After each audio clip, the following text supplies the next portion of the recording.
Hello, friends. My name is Stan Copeland, and I'm the pastor of Lovers Lane United Methodist Church in Dallas, Texas. And I am Dee Dee Jones, and I am an associate pastor at Lovers Lane United Methodist Church right here in Dallas, Texas. And we call this program our Hope Connection. And we hope that you can connect to hope during the context of this time together. And, we have a scripture in Romans, the 12th chapter, the 12th verse that says, "Rejoice in hope. Be patient in tribulation. Be constant in prayer." And that's a good centering verse, isn't it, Dee Dee? Absolutely. What have we been talking about? The theme of hope is? Hope is being able to see there is a light. I like that. Despite the darkness. I like that. Absolutely. I like that. Well, we've got a great guest today. Isaac Saenz is coming to us. Isaac Saenz got a social media presence that's just really taken off.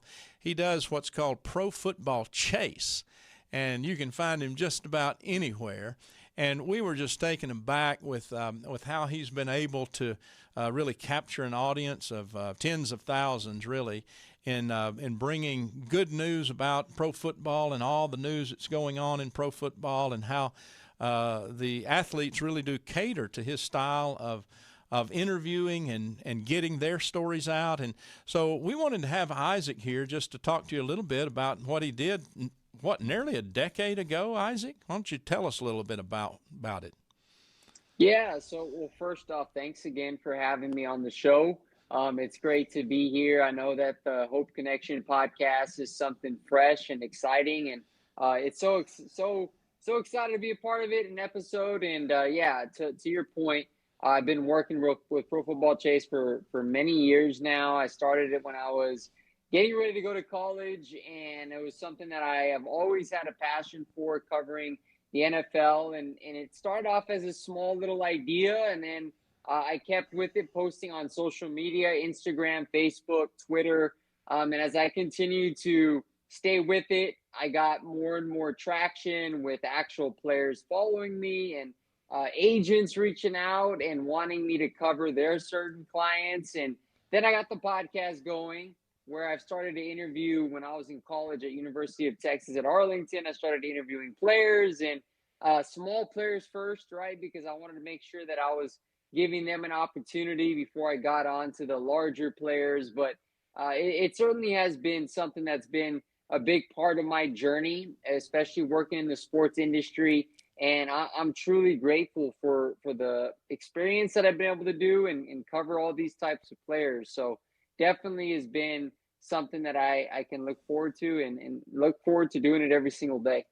Well, I've been so impressed and going on and watching. I'm hooked. I've been a follower now for months, but the way that the athletes really do just seem to open up to you. What's your secret there? I mean, how did you get that started?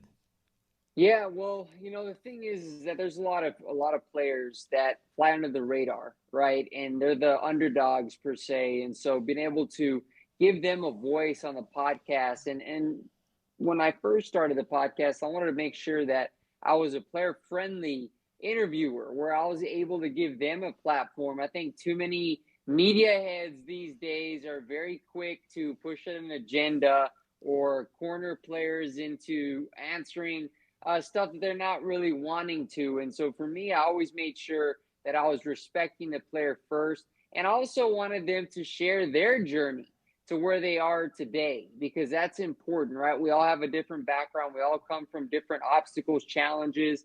And so for me, I made that the root of my podcasting journey. And so that's really what allowed players, as I continued on, to feel very comfortable joining my show.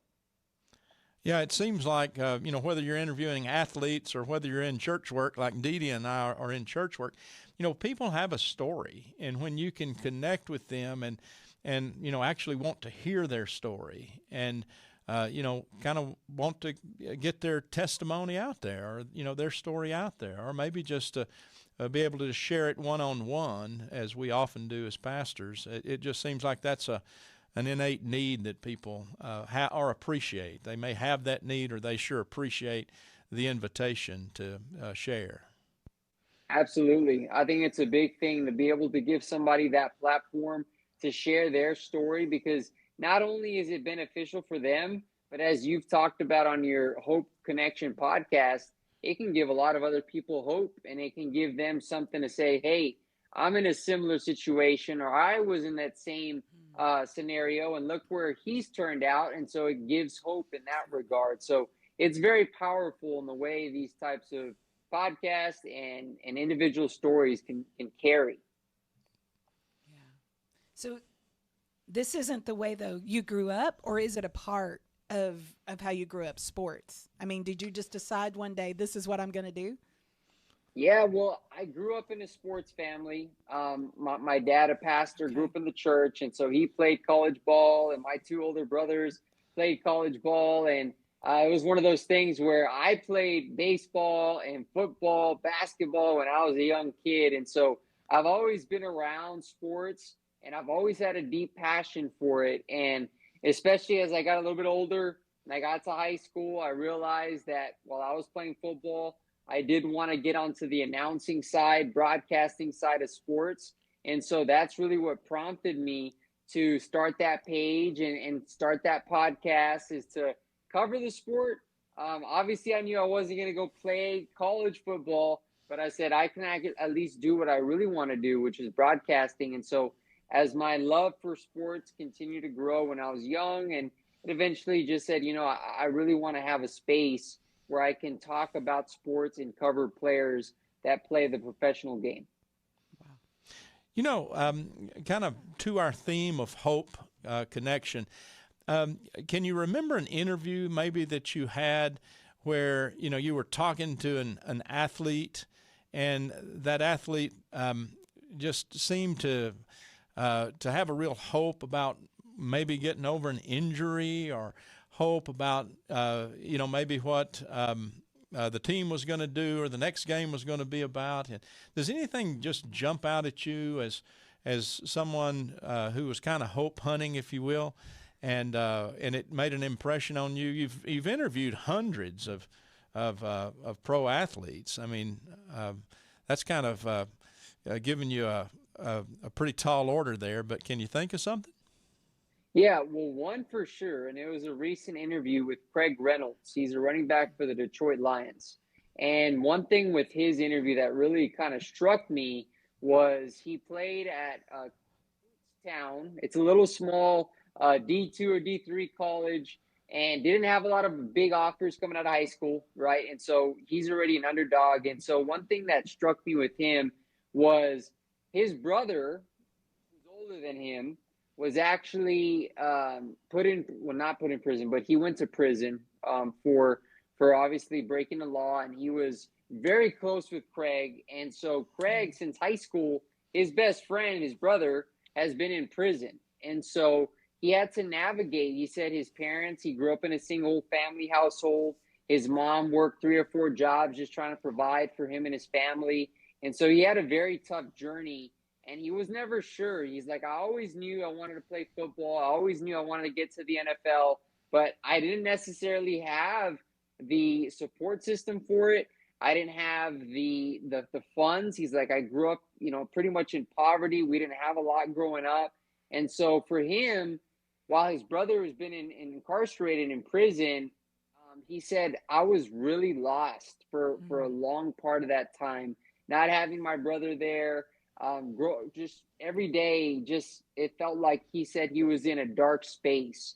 And so he eventually found Kuhnstown. They said, hey, we'll give you a shot to come play college. It's nothing big. It's not a D1 school, but, come out. And so he said that Craig felt hope in that, knowing that, wow, I have something to cling on to now. I have something to look forward to, because he said, like, my grades weren't very good in high school, but because of his football ability, they were going to help him out at school. And so he's like, that gave me an opportunity to get somewhere where I would have never been able to get to if it wasn't for the game of football. And so while he is hurt for his brother being in prison, not being able to see him, he said that he found hope knowing that, hey, I'm doing something that I've been passionate about.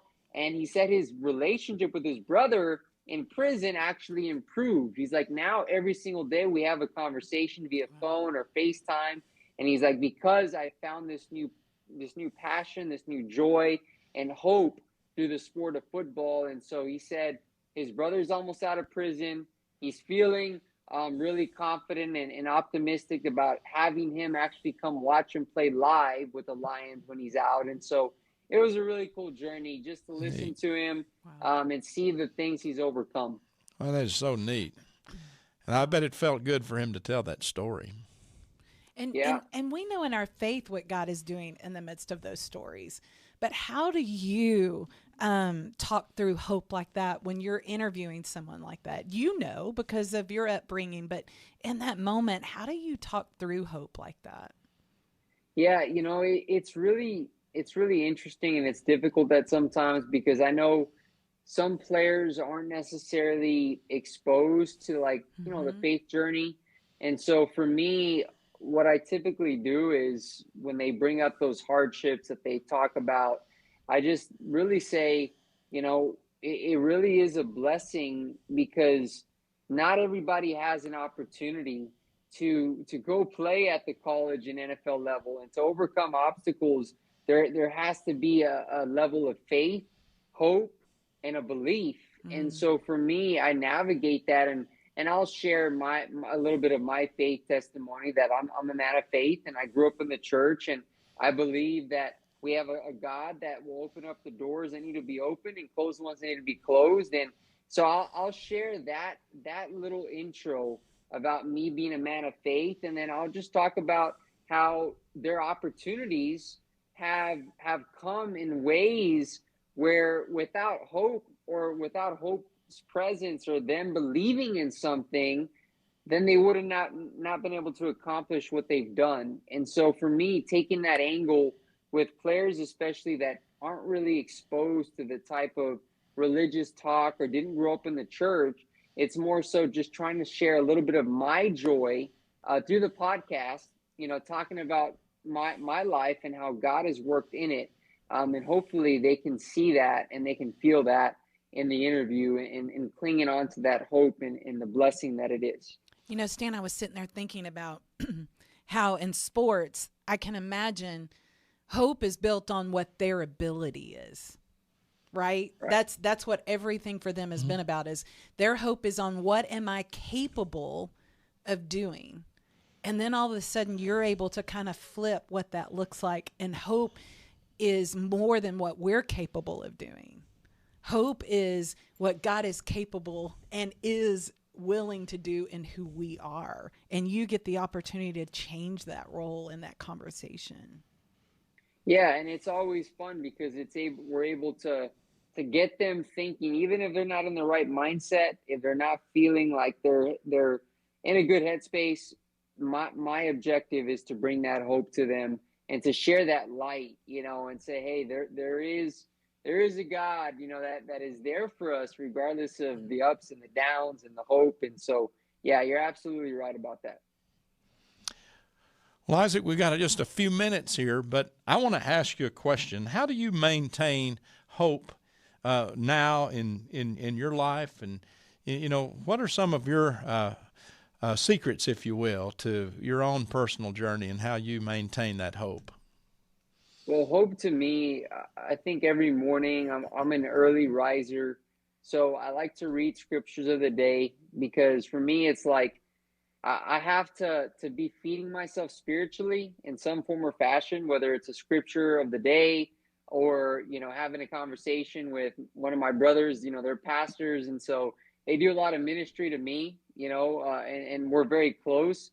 And so I like to make sure I'm staying in tune with the scripture. What's the word telling me? How is it going to talk to me in a certain day? And so for me, just clinging on to hope is knowing that, hey, I don't know what exactly every day is gonna bring, but I know that hope and faith will take me a long way. As long as I believe that God has a plan for my life, and if I'm feeding myself scripture, and I know, you know, the word, and I'm getting that guidance, and I have a support system with my brothers and my dad, who's a pastor, and my mom, like, to me, that's how I'm able to live a life with hope, because I know that there's always going to be something good waiting for me at the end of the day, regardless of what's going on, regardless of how bad of a day it is or morning it is. So that's how I kind of go about it. That's awesome. Isaac, we really want to thank you for coming on today and for sharing some of your heart and some of your profession, actually. And it's been very, very inspiring. And we want to thank all of you who've come online and who've been part of this podcast today. You keep tuning in. We'll keep bringing you great stories like this one today from Isaac. Hey, Isaac, what's another way that people can catch up with you? Yeah, so well, podcasting is a big thing I do. So you can listen into all my player interviews at ProFootball Chase podcast on anywhere you get your podcast. It could be Apple, Spotify, or Red Circle if you have that. But yeah, you can catch my stuff there. And as Reverend Copeland said, you can find me at ProFootball Chase on social media. I have all kinds of updates. But really quick before we get out of here, I know I've talked a lot about myself, but I want to give you all a shout out too. Lovers Lane United Methodist Church. Y'all are doing awesome work. Keep it up. I love being a part of this journey with you all, and starting this podcast, I think is awesome. And it's gonna give you all so many different people to come on and to share their story. And I think that's so special. So thank you all for the work you do.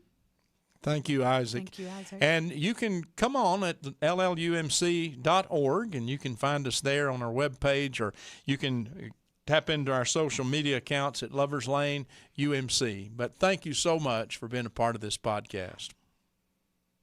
Absolutely. Thank you all.